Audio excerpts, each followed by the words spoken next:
Muy buenas tardes. A continuación vamos a empezar otro módulo del curso de contratos. Esta vez nos toca desarrollar resolución por incumplimiento. Resolución, ¿no? ¿En qué consiste, no, esta institución de la resolución por incumplimiento? Para ver el tema de resolución por incumplimiento tendríamos un breve momento que desarrollar la teoría de la validez de los actos jurídicos y la eficacia de los actos jurídicos, por consiguiente también la ineficacia de los actos jurídicos. Y en este sentido podremos comenzar no señalando que la resolución por incumplimiento es un tipo de ineficacia de los contratos, un tipo de ineficacia de los contratos. A continuación vamos a hacer una estructura del acto jurídico a efectos de que podamos ver la figura, ¿no?, de la resolución por incumplimiento. Entonces, cuando nosotros hablamos de la validez del acto jurídico, vamos a hablar de la estructura del acto jurídico. ¿Qué cosa es la estructura del acto jurídico? La estructura del acto jurídico está conformado por presupuestos, elementos y requisitos. Entre los presupuestos podemos encontrar aquello, ¿no?, que es indispensable, ¿no?, para el acto jurídico, que deben preexistir al acto jurídico. En tal sentido, hablamos de presupuestos como sujeto, ¿no?, y objeto de la relación jurídica o del acto jurídico, mientras que los elementos tendría conformado por la voluntad, por el fin lícito, el fin del acto jurídico, también algunos dicen la finalidad, y también la formalidad ad solemnitate, ¿no? Mientras que los requisitos serán todos aquellas condiciones que deben reunir tanto los presupuestos como los elementos para no dar validez al acto jurídico. Desde esta perspectiva, nosotros podríamos decir que si hacemos una evaluación del acto jurídico en cuanto a sus elementos y vemos que sujetos bien, objeto bien, voluntad bien, fin no bien, no, la formalidad ab solemnitate bien y cumple con todos los requisitos, entonces lo que se denomina es que la evaluación final es un check. Este acto jurídico se denomina acto jurídico válido. Y como acto jurídico válido, en principio es un acto jurídico eficaz. Entonces, si vemos que los presupuestos y elementos, así como los requisitos del acto jurídico, no tienen defectos, entonces decimos que el acto jurídico es válido. Y al ser válido, por tanto, es ineficaz. Pero ¿qué pasa si vemos que cuando analizamos, ¿no?, nuevamente esos mismos requisitos, vemos que hay un defecto en el sujeto, o en el objeto, o en la voluntad, o en la finalidad, o en la forma, en cualquiera de esos, ¿no?, podríamos decir que el acto jurídico, en este caso, si falta algún presupuesto, el acto jurídico entonces es nulo. El acto jurídico es nulo. Y si falta alguno de esos, no son concurrentes, basta que hay un defecto en alguno de estos elementos, entonces el acto jurídico es nulo. Siendo que el defecto está en los presupuestos o en los elementos, entonces nosotros hablamos de acto jurídico nulo. de acto jurídico nulo. Pero ¿qué pasa con referencia a los requisitos? Con referencia a los requisitos, si analizamos algún defecto, podría darnos anulabilidad. Anulabilidad. En cambio, cuando analizamos los requisitos, también nos puede dar nulidad, de tal forma que el acto jurídico, ¿no? Cuando el defecto está en los requisitos del acto jurídico, podría el acto jurídico ser anulable o podría ser nulo. Pero si el defecto está en presupuestos o elementos, ya vemos que el acto jurídico de todas maneras es nulo. Es nulo. Entonces, cuando el acto jurídico es nulo, miren ustedes, en este supuesto y en este tercero, es decir, cuando el defecto está en los presupuestos, en los elementos, o en algunos requisitos que conforme la norma acarrean nulidad, entonces hablamos de que el acto jurídico es inválido.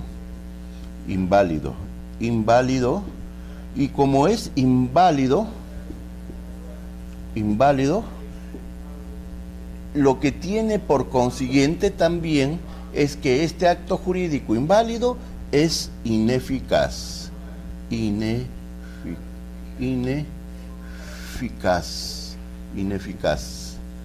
Este acto jurídico es ineficaz. Todo acto inválido es ineficaz.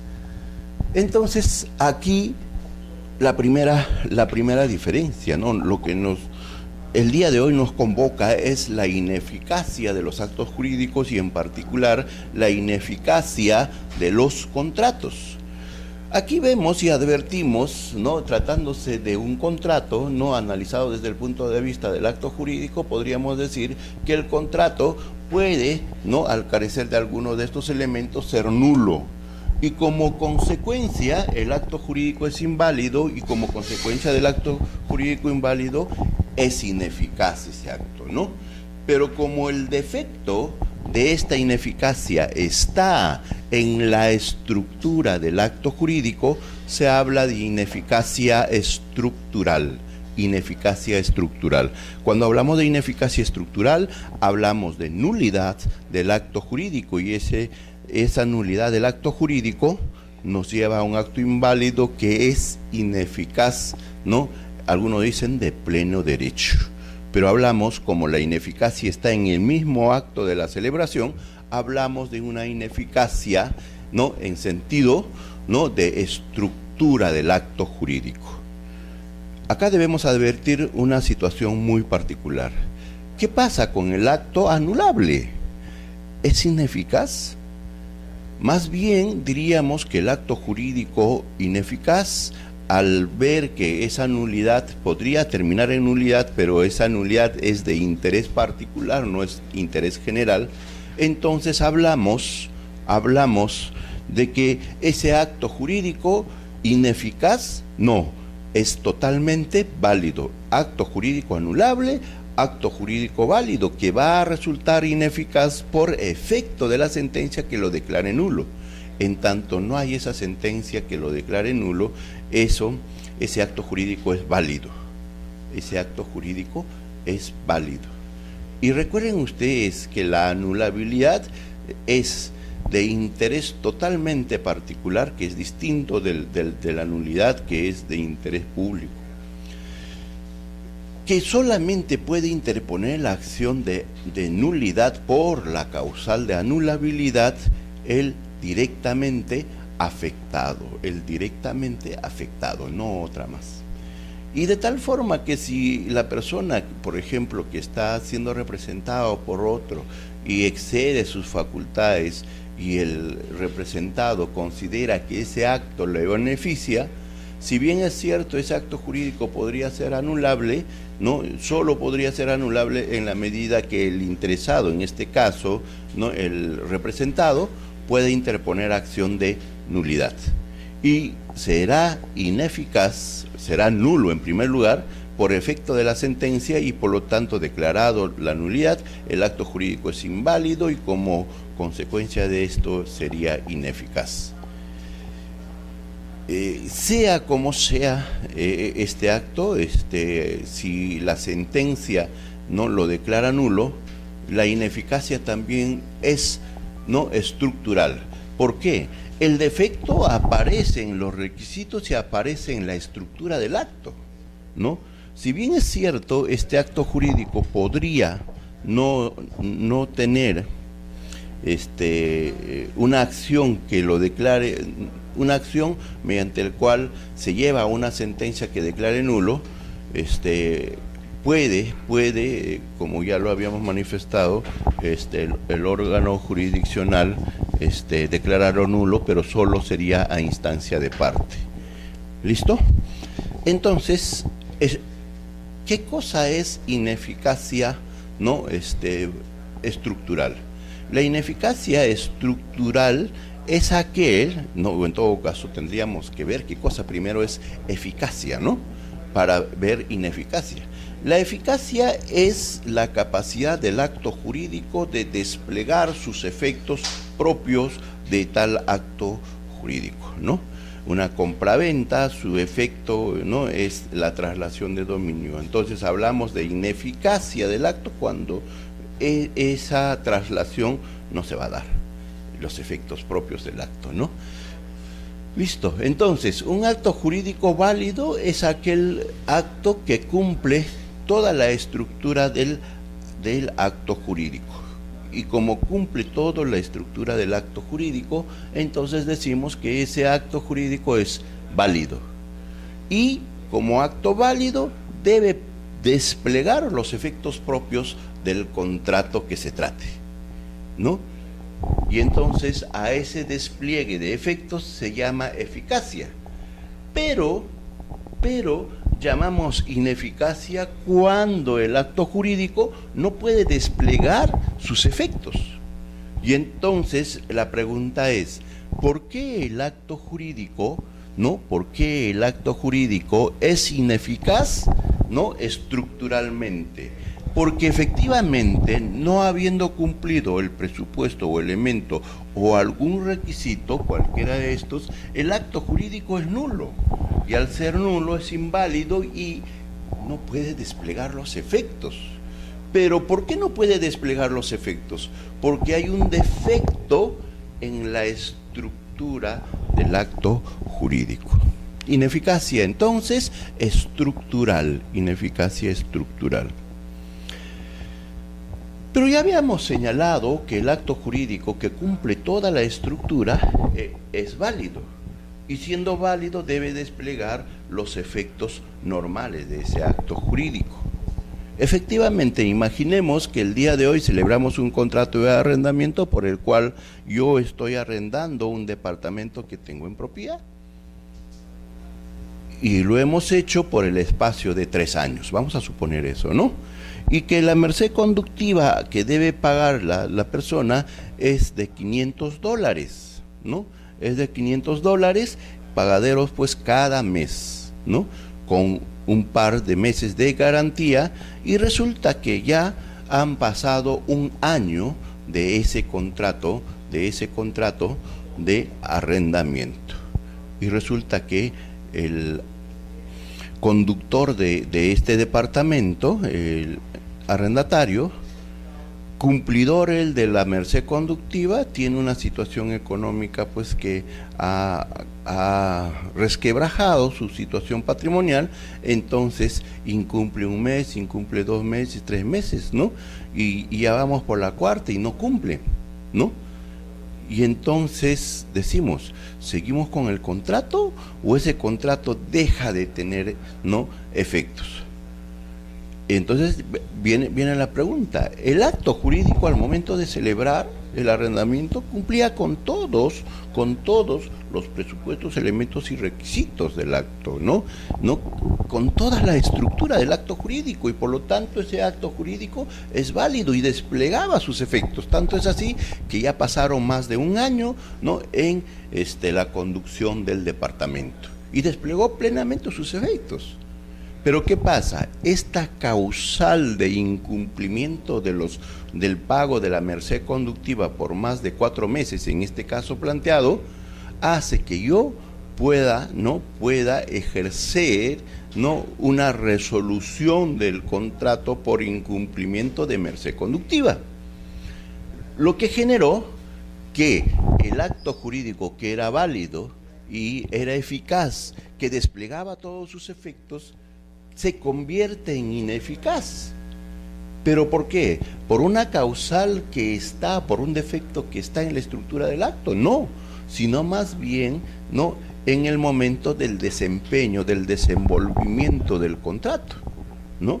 Recuerden ustedes que nuestro contrato era por 3 años y en esa ejecución del contrato, 1 año perfectamente, ¿no?, cumplida, ¿no?, la merced conductiva, pero después 4 meses siguientes incumplimiento. Y esto es una causal sobreviniente, ¿no? ¿Y dónde aparece esta causal? En el funcionamiento del contrato, en la eficacia del contrato. Y por eso se llama ineficacia funcional. Ineficacia funcional.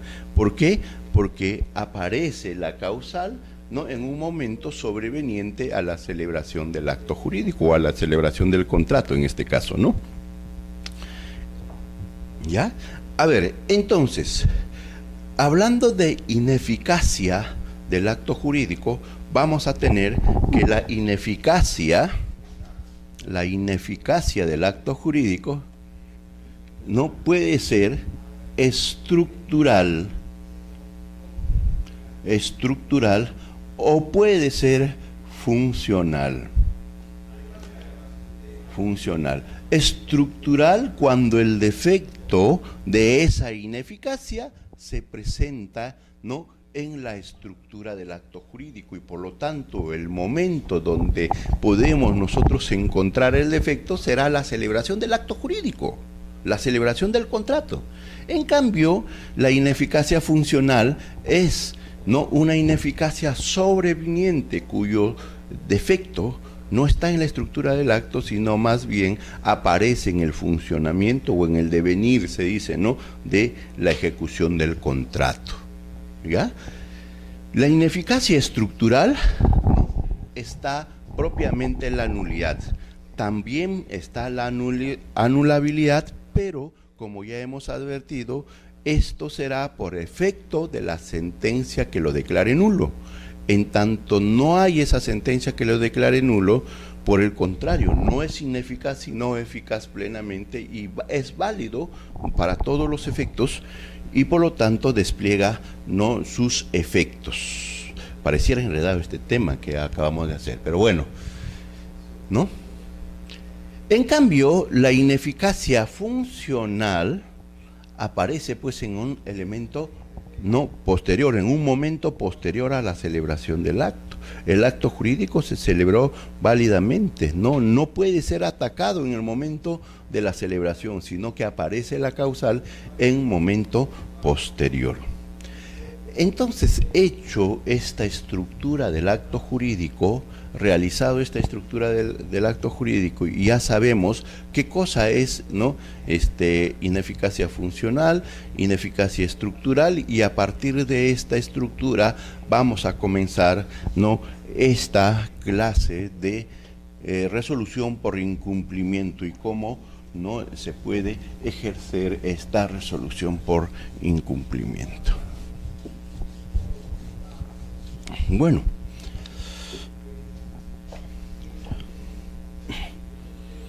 ¿qué cosa es una resolución contractual? ¿No? Nuestra lámina dice que es un remedio frente al incumplimiento o retardo en la ejecución de las prestaciones. Es dejar, ¿no?, sin efectos el contrato, mejor dicho,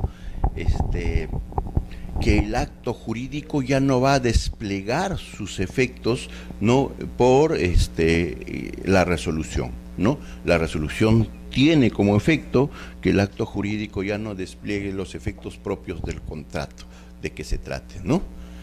La resolución contractual o la resolución por incumplimiento, también llamado, ¿no?, condición resolutoria tácita, ¿no?, es un efecto especial que se produce en los contratos bilaterales, es decir, donde las partes se han obligado recíprocamente y que consiste que Frente al incumplimiento de una de las partes, nace para la otra parte el derecho de pedir que se deje sin efecto, ¿no?, el contrato, reparándolos el perjuicio, ¿no?, sufrido por la parte. La resolución contractual tiene como efecto principal la cesación de los efectos que emana de un contrato, y por ello la resolución es un supuesto de ineficacia. Como ya hemos visto, ya hemos observado, ineficacia funcional. Tal ineficacia es sobrevenida al acto de la celebración, dado que se produce por causas anómalas que se producen en el devenir de la relación contractual, ¿no? Recapitulando entonces, la resolución tiene por objeto dejar sin efectos el contrato, suspender, ¿no?, que los efectos, ¿no?, de el contrato, los efectos del contrato. En eso consiste la resolución, ¿no? En este caso, por incumplimiento, la resolución será pues por la causal de incumplimiento, ¿no? Incumplimiento. Aquí estamos haciendo bastante énfasis en los contratos con prestaciones recíprocas. ¿Y en qué consisten estos contratos con prestaciones recíprocas? Nuevamente, haciendo mención a la clase anterior, debiéramos decir que las prestaciones recíprocas son aquellas donde las partes tienen una prestación, pero esta prestación está directamente vinculada, ¿no?, a que la otra parte realice la contraprestación. Entonces acá hablamos de prestación y contraprestación.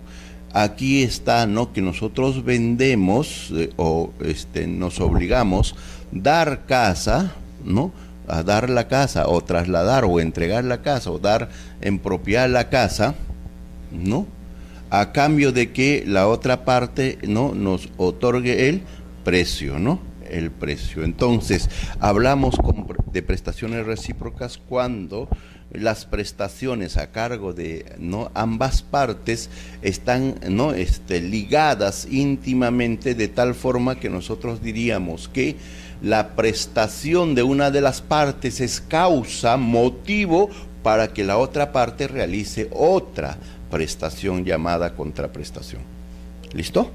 En eso consisten las prestaciones recíprocas. Y como ya habíamos mencionado también, por el equilibrio de las prestaciones, por el principio de equilibrio de las prestaciones, estos deben más o menos tener, ¿no?, un valor. Claro está que no se dice que debe la prestación 1 y la prestación 2 deben tener igual valor, ¿no?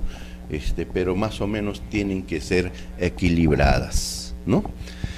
En los contratos con prestaciones recíprocas, cuando una de las partes contratantes falta al cumplimiento de la prestación, se llama incumplimiento, la otra puede, a su elección, solicitar el cumplimiento o la resolución del contrato, y en cada caso, además, el resarcimiento por daños y perjuicios.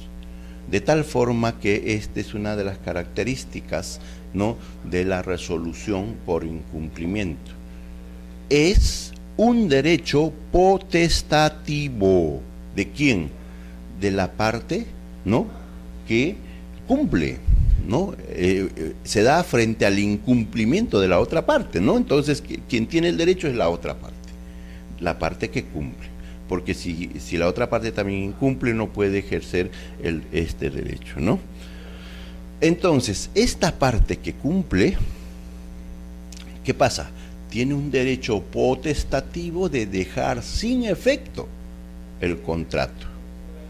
El propietario, ¿no?, a falta de que su arrendatario le pague, o a falta o por retardo de más de 4 cotas, ¿no?, impagas, ¿qué es lo que pasa? Puede ejercer, ¿no?, la resolución, puede dejar sin efecto el contrato de arrendamiento, con lo cual la parte devolverá, el arrendatario devolverá el inmueble, ¿no?, al propietario, y que ya no habrá más, ¿no?, relación jurídica de arrendamiento, ¿no?, de arrendamiento. Nuevamente, entonces, este derecho es potestativo, porque si el arrendador dice que la relación continúa, entonces le dirá, en lugar de decir resuelvo el contrato, le dirá no cumpla usted con pagar la merced conductiva, ¿no? Entonces, es un derecho potestativo que tiene la parte que viene cumpliendo en la relación contractual. Sin embargo, advertimos pues no que la resolución no es propia solamente de los contratos con prestaciones recíprocas. ¿Ah? Entonces, en principio, es una institución ¿de quién? De las obligaciones con prestaciones recíprocas, de los contratos con prestaciones recíprocas. Esto es la resolución, ¿no? La resolución es propia de las prestaciones recíprocas. Sin embargo, se presenta también en prestaciones unilaterales, como en el caso del artículo 1442, que prevé la resolución por sobrevenida excesiva onerosidad del contrato con prestación a cargo de una sola de las partes, ¿no? A cargo de una sola de las partes. La resolución entonces es un derecho potestativo del acreedor, ¿no? Que puede o no ejercitar en función de su interés. En cambio, la condición resolutoria como modalidad del acto jurídico es un hecho que por su sola verificación determina la cesación automática e inmediata de los efectos del contrato. Entonces acá hay una primera diferencia. Una cosa es resolución del contrato y otra cosa es una condición resolutoria. Las condiciones en los actos jurídicos pueden ser dos, ¿no? Condición suspensiva y condición resolutoria, ¿no? Condición suspensiva y condición resolutoria. En la condición suspensiva se suspende los efectos del acto jurídico en tanto no se dé o no aparece la condición. En cambio, en la condición resolutiva es que el acto jurídico despliega sus efectos, pero cesa al momento de la aparición de la condición, de la causal, ¿no? Pero miren, aquí aparece una situación. En la condición resolutoria, aparece el efecto o aparece la causal, entonces el acto jurídico por ese efecto deja de surtir sus efectos. A ver, nuevamente, aparece la condición resolutoria y entonces inmediatamente el acto jurídico pierde sus efectos. En eso consiste la condición resolutoria.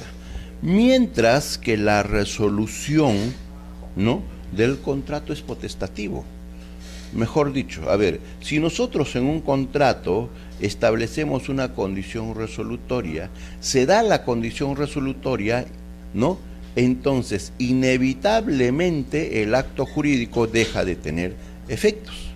En cambio, en la resolución, ¿no?, se le da el derecho al acreedor, de poner fin ¿a qué? A la relación obligatoria, ¿no?, de poner fin a la relación obligatoria. Entonces, está clarísimo en qué consiste la resolución, ¿no?, y la condición resolutoria. La condición resolutoria se da el supuesto e inevitablemente el contrato deja de surtir sus efectos. No hay voluntad, no de las partes. En cambio, en la resolución aparece la causal y el acreedor tiene la potestad de continuar con el contrato o simplemente deja sin efecto esos contratos, ¿no? Resuelve la relación y como consecuencia de la resolución el contrato deja de surtir efectos. Entonces, esa es la diferencia entre, ¿no?, condición resolutoria y la resolución de un contrato, ¿no?, de un contrato.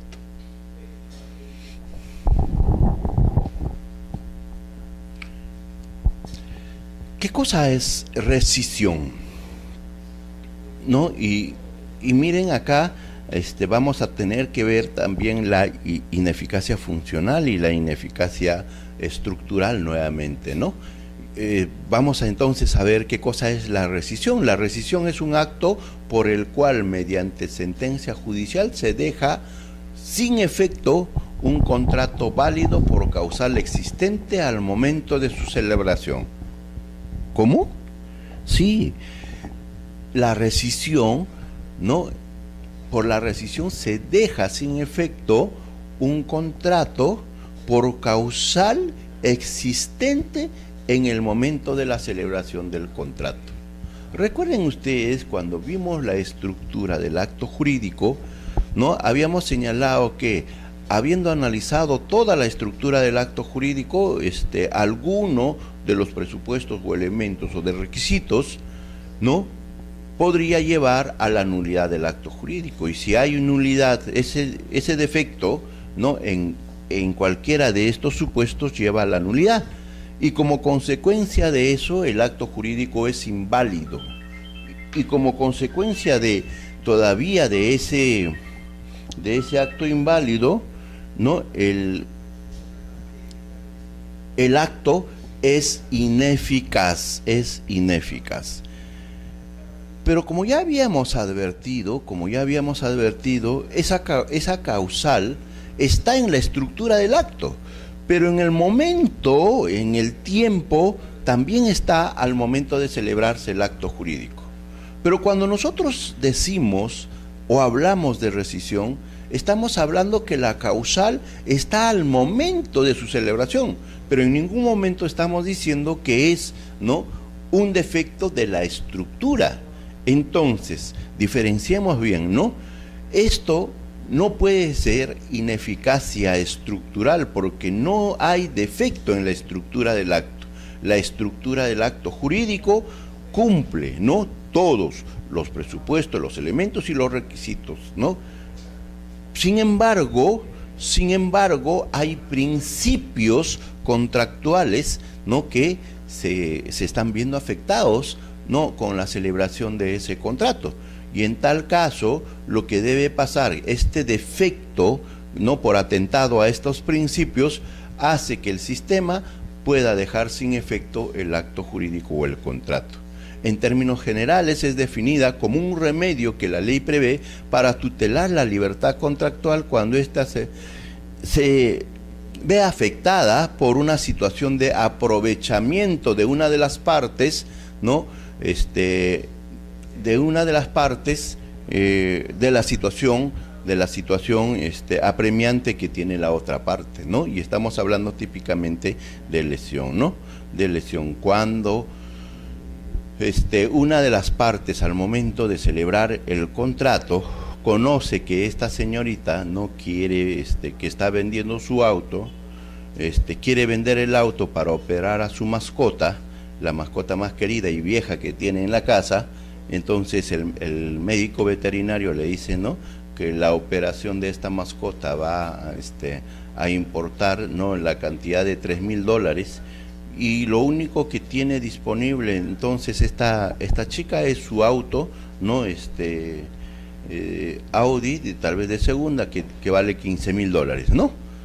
Sin embargo, la persona que conoce de esta situación apremiante le ofreció, ¿no?, comprar el Audi de 15,000. Estamos claro que este es un Audi de segunda, ¿no?, muy de segunda diríamos nosotros, $15,000.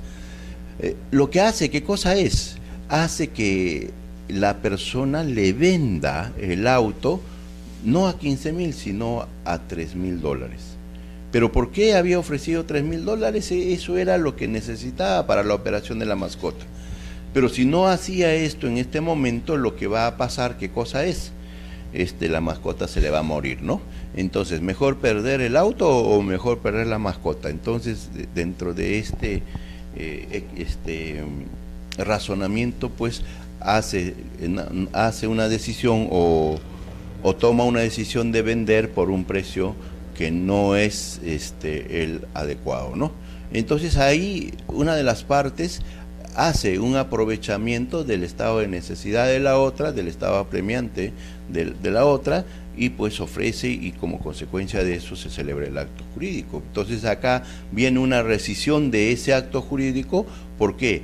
Porque hay una lesión, ¿no? Hay un aprovechamiento de esa situación. ¿Listo? Pero ojo, cumple con toda la estructura del acto, ¿no? Si nosotros analizamos la estructura del acto jurídico, ese acto jurídico, ¿no? Tiene como consecuencia validez, ¿no? Pero que no debe desplegar sus efectos, porque normalmente un acto jurídico válido despliega sus efectos, pero en este caso, por atentar al principio, ¿no?, de contratación, en este caso de libertad contractual, porque estaría, entre comillas, afectando esa libertad, el ordenamiento jurídico lo que dice es que se deje sin efecto, ¿no?, que el acto jurídico no surte efecto por este atentado contra este principio, pues, ¿no? ¿Listo? Miren ustedes, por la nulidad y anulabilidad, ¿no?, ¿de qué tipo? Habíamos ya visto, ¿no? ¿De qué tipo? ¿Ineficacia de qué tipo? ¿No? La ineficacia es estructural. Y también a esta ineficacia se le llama ineficacia originaria. ¿Por qué? Porque está en el origen del acto jurídico, ¿no? Mientras que la ineficacia funcional también se llama ineficacia derivada, ¿no? Dice, la nulidad y anulabilidad son modos de ineficacia originaria o estructural, ¿no? Por lo que el acto jurídico es inválido, ¿no? Es inválido, mientras la resolución es una ineficacia subsiguiente, funcional o derivada, algunos dicen, ¿no?, proveniente de un hecho posterior a la celebración del acto. O sea, una vez celebrado el contrato, produce todos sus efectos, pero por la aparición de este defecto, este contrato que era válido y surtía sus efectos, deja de surtir los efectos por el efecto de la resolución, ¿no?, de la resolución. Entonces, el acto jurídico denominado resolución deja, ¿no?, sin efectos a un contrato válido y que desplegaba todos sus efectos, ¿no? Ojo, ¿no? Un contrato válido desplegaba sus efectos y lo deja sin efectos por esta causal, ¿no?, sobreviniente a la celebración, ¿no? Dice, así sucede, por ejemplo, cuando en los contratos con prestaciones recíprocas alguna de las partes falta al cumplimiento de su prestación, artículo 1428, ¿no?, o la prestación a cargo de una de ellas deviene en imposible, artículo 431, o si los contratos conmutativos de ejecución continuada, periódica o diferida, la prestación a cargo de una de las partes deviene excesivamente oneroso por acontecimientos extraordinarios e imprevisibles. ¿De qué estamos hablando entonces? Cuando se da la ineficacia funcional, ¿no? La ineficacia funcional entonces será el supuesto del 1428, 1431 y 1440, cuando la causal es posterior a la celebración del acto jurídico o siendo en el momento de la celebración del acto jurídico el defecto no está en la estructura, sino más bien en el despliegue de efectos de ese contrato, ¿no?, de ese contrato. ¿Cuál es la diferencia entre resolución, ¿no?, y la rescisión, ¿no? ¿Qué características tiene la resolución y qué características tiene la rescisión? Mire, la resolución se invoca judicial o extrajudicialmente. En ambos casos, los efectos de la sentencia se retrotraen al momento en que se produce la causal que lo motiva, ¿no? A ver, de nuevo entonces. Aparece la causal de resolución. Y a partir de ese momento de la causal de la resolución, para adelante deja de surtir efectos. Lo que quiere decir que el acto jurídico tiene efectos y ha sido válido, por tanto, ¿no?, del momento anterior, en el momento anterior. Lo que estaría pasando acá que el contrato pierde sus efectos como consecuencia de la aparición de la causal de la resolución y la voluntad del acreedor de resolver el contrato, de ya no continuar, porque recuerden ustedes que esta resolución es potestativa, podría no ejercerla el acreedor. Ahora, habíamos nosotros dicho otra situación que debiéramos aclarar también, y acá aparentemente ha habido una contradicción, lo cual no es lo que se ha apreciado. A ver, veamos. Cuando nosotros hablamos de una compra-venta, hablamos en primer lugar de un bien, ¿no? Y hablamos de un precio. Hablamos de la traslación de dominio y hablamos del precio.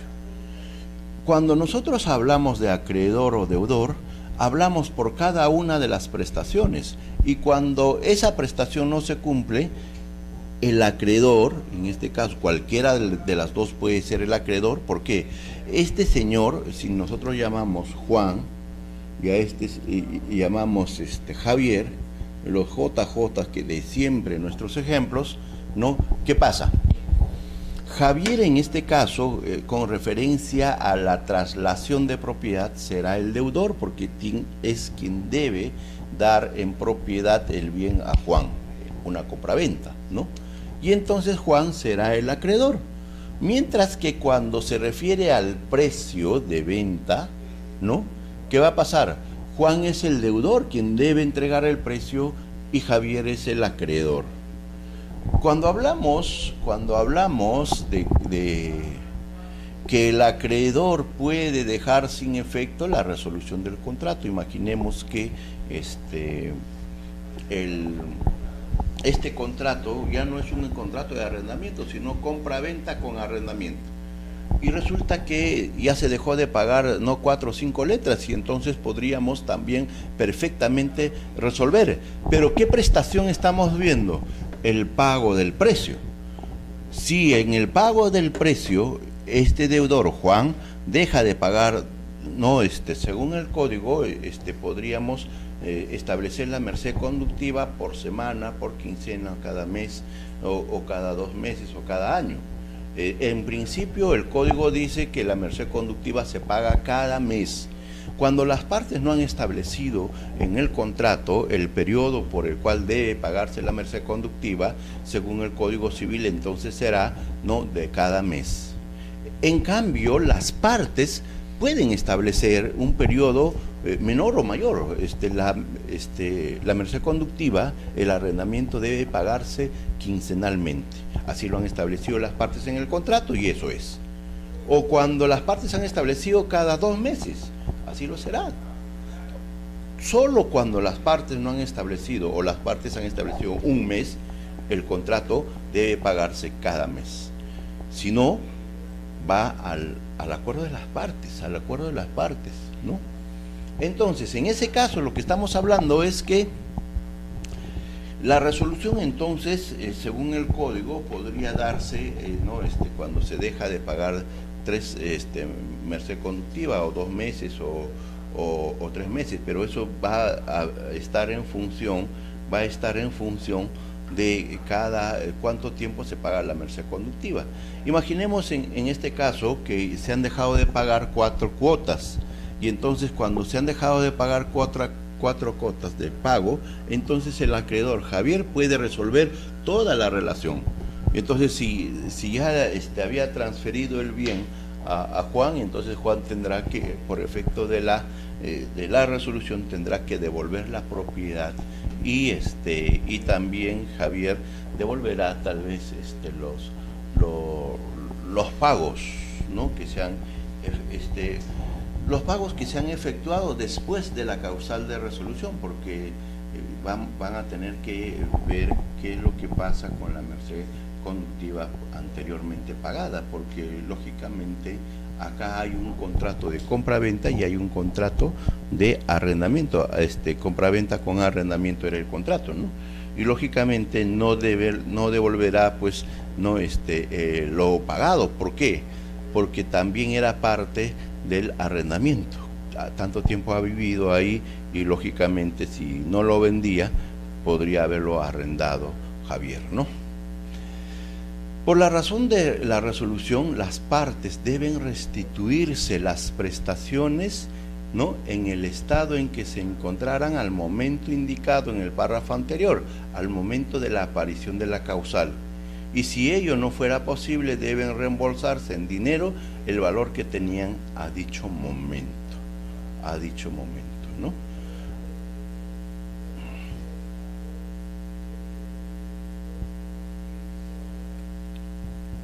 Efectos de la resolución. Efectos de la resolución, ¿no? Efectos liberatorios. Si las prestaciones todavía no se han ejecutado, ¿no?, los contratantes se liberan de ejecutarlos, ¿no? El efecto restitutorio. Si las partes, ¿no?, o alguna de las partes no ha ejecutado la prestación o parte de la prestación, deben restituirse recíprocamente, ¿no?, lo que se ha pagado, devolviendo las cosas al estado en que se encontraban al momento de celebrarse el contrato, salvo que la naturaleza de la prestación o el pacto en contrario no lo permitan, ¿no? Este es un efecto propiamente de la resolución, ¿no?, de la resolución, porque la resolución tendría que operar desde el momento en que aparece la causal, desde el momento en que aparece la causal. ¿Listo? El efecto resarcitorio. ¿En qué consiste el efecto resarcitorio? Consiste en que si hay daño al acreedor, el deudor debe resarcir ese daño, debe, ¿no?, compensar ese daño, ¿no? Y ojo, el efecto resarcitorio solo se presenta en la medida que la parte se vea, ¿no?, dañado, afectado, ¿no?, en su patrimonio, ¿no? La resolución se puede invocar judicial o extrajudicialmente, ya lo vimos eso. Ahora vamos a ver efectos con relación a terceros, Frente a los terceros, la rescisión y la resolución del contrato no afecta derechos adquiridos por terceros de buena fe, sea su adquisición a título oneroso o a título gratuito. ¿Listo? A ver, entonces, claro, como la causal es sobreviniente y no obedece a la estructura del acto, los efectos de esa causal que aparece no debiera tener efectos contra terceros de buena fe, ¿no? Terceros de buena fe. En cambio, en los contratos nulos o anulables declarados nulos, miren lo que estamos diciendo, en los contratos nulos y en los anulables declarados nulos, no los anulables nada más, donde no se ejerció la nulidad, sino acá, en los contratos nulos y en los contratos anulables declarados nulos, son ineficaces entre las partes y frente a terceros adquirientes a título gratuito o a terceros adquirientes a título oneroso y de mala fe, ¿no? Pero son ineficaces frente a terceros adquirientes a título oneroso y de buena fe, ¿no? Y de buena fe. Eso es, ¿no?, en cuanto se refiere a los contratos nulos y anulables. Pero en cambio, ¿qué pasa con la resolución? ¿No? Es eficaz entre las partes y terceros adquirientes de mala fe, pero son eficaces frente a terceros de buena fe, independientemente de su adquisición, sea a título oneroso o gratuito, ¿no? Oneroso o gratuito. La buena fe del tercero paraliza los efectos de la resolución. Una institución bastante parecida, y por lo tanto hay que dar estas diferencias para ver esta diferencia de estas dos instituciones, es la rescisión, ¿no? Entonces hablamos de diferencias entre rescisión y resolución de los contratos, ¿no? La semejanza sería que tanto la resolución como la rescisión son ineficacias funcionales, no están en la estructura del acto, ambos están en el funcionamiento del acto, en el despliegue de efectos del acto jurídico. Esa sería la semejanza. Pero veamos a continuación cuáles son las diferencias que hay entre estas dos instituciones, ¿no? La rescisión se declara por causal existente al momento de la celebración. Ojo, nuevamente, si bien está en el momento de la celebración, no está en la estructura del acto. Es el momento, es al momento de celebrarse el acto jurídico, pero no en la estructura del acto jurídico. Y la resolución no es por causal sobreviniente a la celebración del contrato. Está en un momento posterior a la celebración del contrato. La rescisión se declara judicialmente y la resolución puede ser declarada judicial o extrajudicialmente. Estas diferencias son típicas, ¿no? Aunque algunos, ¿no? Dado la redacción del código, señalan que también la resolución solo puede ser declarada judicialmente, ¿no? Pero ya vamos a ver que la resolución puede ser declarada, pues, judicial o extrajudicialmente, ¿no? La resolución. Y tanto así que el reglamento de inscripciones de registro de predios ha regulado que se pueda ejercer, pues, no, la resolución extrajudicialmente y se pueda acreditar ante el registro presentando, pues, no, una escritura pública en el que se acompaña no, esta comunicación que el contrato ha quedado resuelto, ¿no? ¿Se rescinde o se resuelve un contrato válido en ambos casos? ¿No? ¿Se rescinde o se resuelve un contrato válido? O sea, lo que estamos diciendo, ¿qué cosa es? Que si analizamos nuevamente la estructura del acto jurídico, hay elementos, presupuestos y requisitos totalmente satisfactorios y por lo tanto el acto jurídico es válido, pero se rescinde, puede rescindirse o puede resolverse. En la rescisión el contrato tiene un vicio de origen, que no determina nulidad o anulabilidad. ¿Por qué? Porque la nulidad y anulabilidad son defectos de la estructura del acto. No tiene defectos en la estructura del acto, pero puede conducirlo a una disolución, ¿no?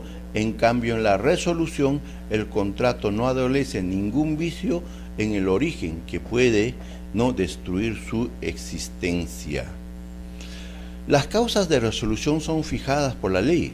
En cambio, las causas o las causales de resolución pueden ser legales y también pueden introducirse convencionalmente por las partes, ¿no? Miren, señores, se alquila para casa vivienda, pero cuando la persona da un uso distinto, entonces cuando la persona da un uso distinto, lo que vamos a tener es la resolución del contrato. Imaginemos, ¿no? Hemos celebrado el contrato y como consecuencia de haber celebrado el contrato,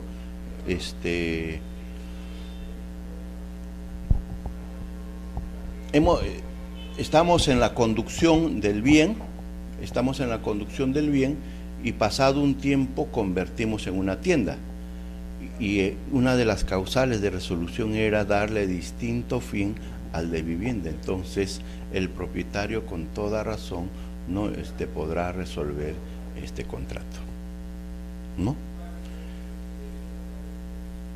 La rescisión puede ser evitada por el demandado cuando dentro de un plazo para contestar la demanda de rescisión por lesión se consigna la diferencia de valor, por ejemplo, ¿no?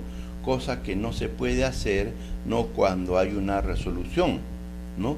Una vez iniciada la demanda, una vez notificada la demanda, no se va a poder, ¿no?, subsanar y por consiguiente vamos a tener el destino final, la resolución del contrato, ¿no? La resolución del contrato. Pasamos al fundamento y naturaleza jurídica de la resolución del contrato. Fundamento y naturaleza jurídica de la resolución del contrato.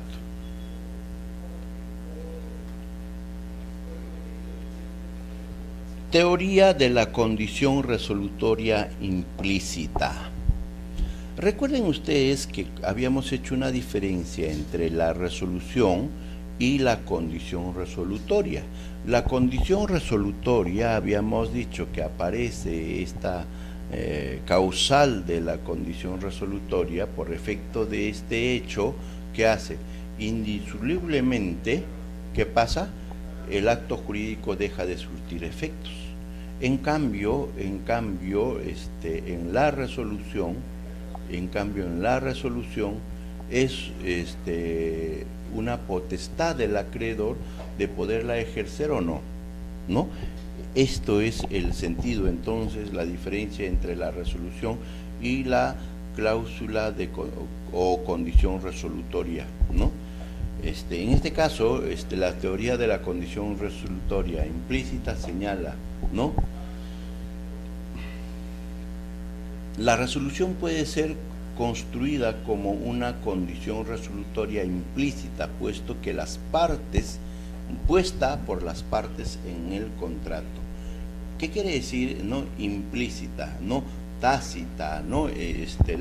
Lo que está diciendo esta teoría es que la resolución puede considerarse como una condición, pero que tácitamente las partes, no habiendo establecido expresamente en el contrato, se entiende que tácitamente están, ¿no?, señalando una condición resolutoria. Por eso viene implícita, ¿no?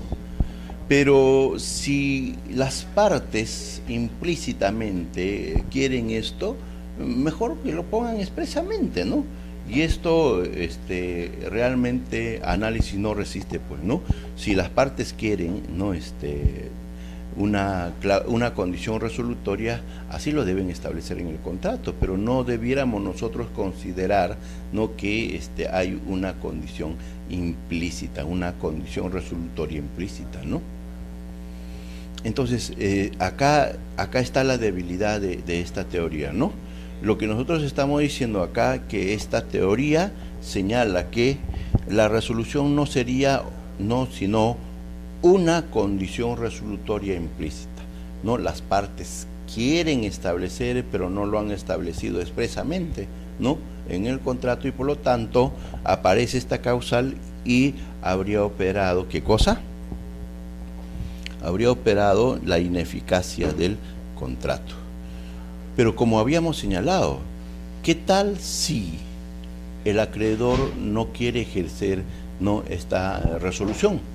Y por lo tanto no habría operado acá la condición resolutoria, porque recuerden ustedes que la condición resolutoria indubitablemente, no inevitablemente, conduce a una ineficacia. En cambio, la resolución podría el acreedor considerarlo como una alternativa de ineficacia o, si conviene a sus intereses, seguir con el contrato y dejar de lado la resolución. Por eso que decíamos que la resolución es potestativo del acreedor, ¿no? Es potestativo del acreedor. La teoría de la falta de causa. La teoría de la falta de causa. Hace rato habíamos dicho que en las prestaciones recíprocas debiéramos considerar que una de las prestaciones que realiza una parte es causa, ¿no?, o motivo para que la otra tenga que realizar la prestación que le corresponde, ¿no? Entonces, en las prestaciones recíprocas, una prestación es causa, ¿no?, de la prestación de la otra parte. Y entonces, si ese es el fundamento, yo realizo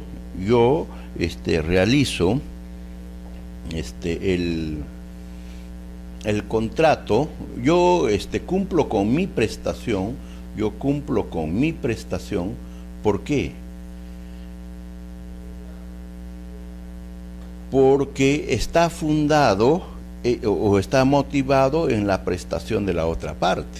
Entonces, si yo tengo que cumplir el precio y la otra persona no cumple con entregarme, ¿no?, la casa, entonces no hay causa para poder yo cumplir con la mía, y por lo tanto debiera dejarse sin efecto ese contrato.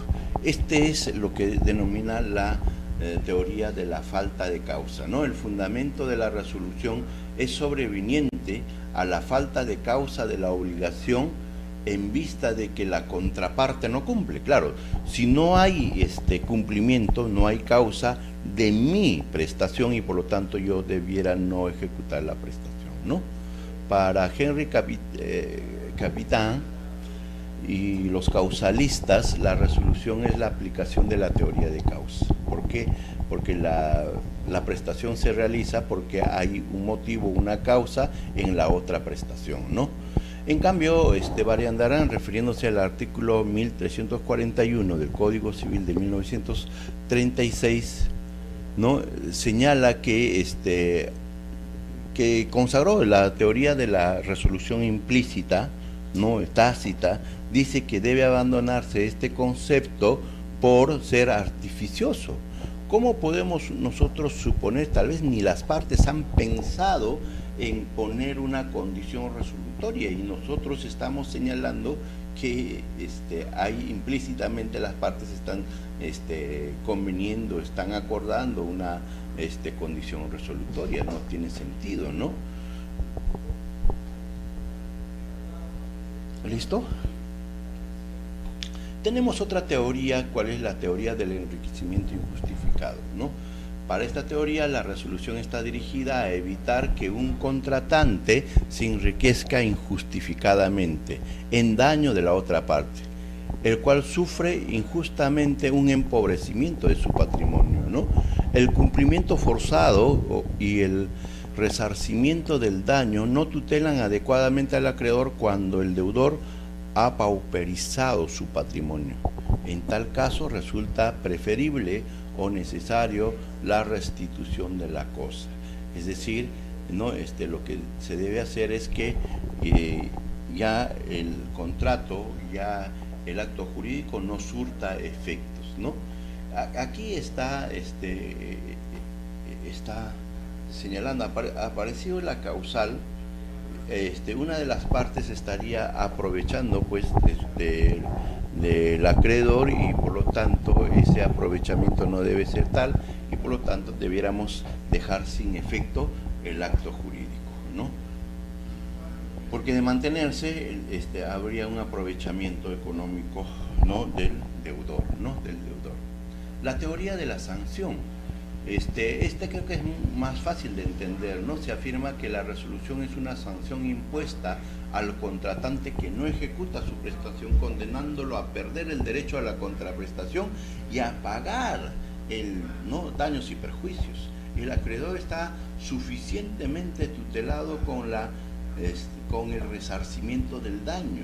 La resolución, ¿no?, por consiguiente, disolución de la obligación y la restitución de la prestación ejecutada es un remedio ulterior agregado al resarcimiento. Lo que está tratando de decir esta pantalla es lo siguiente: si bien el acreedor no está obligado a cumplir con su prestaciones recíprocas, recuerdan, porque el deudor no está ejecutando su prestación, pero esto está generando un daño y este daño debe ser reparado a través de una indemnización. Pero esto no solamente ocurre, además de esta indemnización por daños y perjuicios, lo que está pasando es que el acreedor debe restituir la prestación ejecutada, ¿no?, como mecanismos de resarcimiento, ¿no?, ¿de quién? Al daño generado al acreedor. En la teoría de la reparación, ¿no?, se sostiene que el fundamento de la resolución es la reparación al perjuicio causado al acreedor por el incumplimiento de la prestación por parte del deudor. Al liberar al acreedor de ejecutar su prestación o permitir recuperarla si ya fue efectuado, ¿no?, la resolución se presenta como un modo eficaz de reparación. Además de esa reparación se puede agregar indemnización por daños causados en la inejecución de la prestación, ¿no? En la inejecución de la prestación del deudor. Bueno, esta teoría lo que está señalando es que el acreedor debe recibir en vía de devolución la prestación ejecutada, pero en realidad lo que está pasando, ¿qué cosa es? Simple y llanamente las partes están resolviendo el contrato, y entonces a partir del momento de la aparición de la causal de resolución no debiera ejecutar ninguna de las partes su prestación, ¿no? Pero este hecho, como puede perjudicar al acreedor, no está sujeto a una indemnización, ¿no?, de ese daño. Vamos a suponer que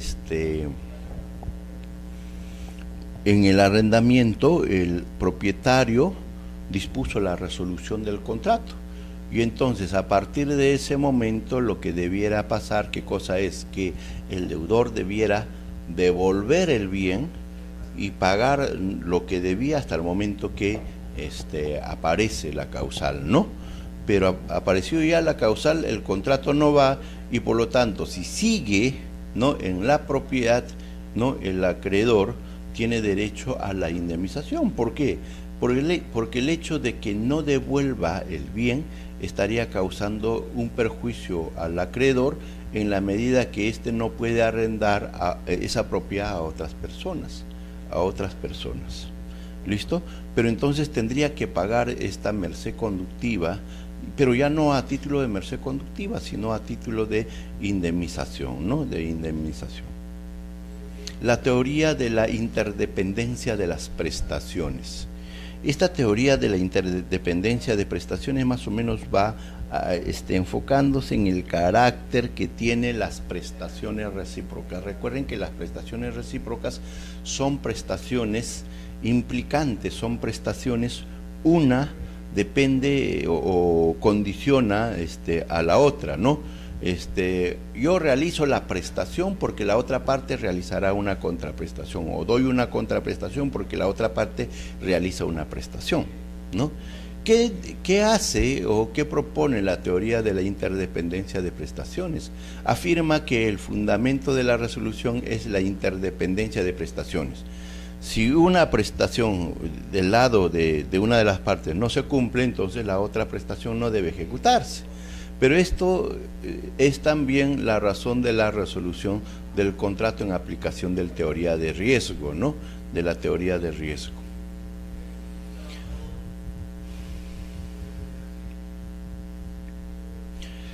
De la teoría del riesgo, ¿no? A ver, ¿cuáles son los requisitos y los efectos de la resolución por incumplimiento? ¿No? ¿Cuáles son los requisitos y los efectos de la resolución por incumplimiento? Miren, ¿cuáles son los requisitos? En primer lugar, la existencia de un contrato con prestaciones recíprocas. Y esto que no quiere decir que la resolución no pueda darse también en prestaciones con prestaciones unilaterales, ¿no? Sí se puede dar, pero el ordenamiento jurídico tendrá que habilitar, ¿no? Pero propiamente la resolución se da en caso de prestaciones recíprocas, en caso de contratos u obligaciones con prestaciones recíprocas. El contrato inválido, ¿no?, que en todo caso está condicionado por la nulidad o anulabilidad declarado judicialmente, no es resoluble. A ver, nuevamente, ¿qué pasa, no? O sea, para que exista una resolución tiene que haber un contrato con prestaciones recíprocas, y ese contrato con prestaciones recíprocas debe ser válido. O sea, debe haber cumplido la estructura del acto jurídico y por lo tanto el contrato es válido. Y es más, yo diría que no solamente válido, sino también, ¿no?, eficaz, pero que pierde esa eficacia como consecuencia del evento posterior, de un evento posterior, ¿no? Pero el acto jurídico inválido, ¿no?, llámese nulo, o el anulable, ¿no?, que tiene la sentencia de nulidad, ¿no?, que fue declarado nulo, el anulable que fue declarado nulo, no puede ser, no puede recaer sobre estos la resolución. El acto jurídico es nulo y no tiene valor, no tiene validez. Si no tiene validez, no puedo yo decir que el acto jurídico es inválido por efecto de la resolución. Más bien es inválido por efecto de ¿qué? De la estructura del acto, falta de cumplimiento, de presupuesto, elementos o requisitos del acto jurídico. Entonces, nuevamente, primer requisito, debemos estar frente a contratos con prestaciones recíprocas válidos. Los contratos nulos o los anulables declarados judicialmente nulos no pueden ser pasibles de resolución. Segundo, que una de las partes falte al cumplimiento de su prestación total o parcialmente. Estamos entonces en prestaciones recíprocas. Para que se dé la resolución, cualquiera de las partes, o Juan o Javier, no debe dejar de cumplir, pero en este caso será en su condición de deudor, cualquiera de las partes en su condición de deudor. Por tanto, se puede dar la resolución por la primera prestación en la medida que Javier no entrega el bien, o se puede dar también la resolución no por la segunda prestación en la medida que Juan no paga el precio del bien, ¿no? Claro está que si en el contrato ya se pagó el precio, se entregó, ya no habría resolución, ¿no? No habría resolución. Tercero, que el incumplimiento parcial sea importante, ¿no? ¿Por qué? Sea importante, o sea, que la parte tenga esa consideración elemental de este acto jurídico, ¿no? A ver, ¿en qué consiste esto? Vamos a suponer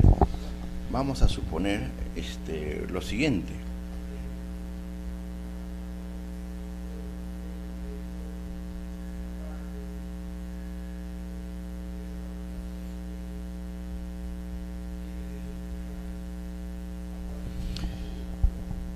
Una señorita pretende casarse, ¿no?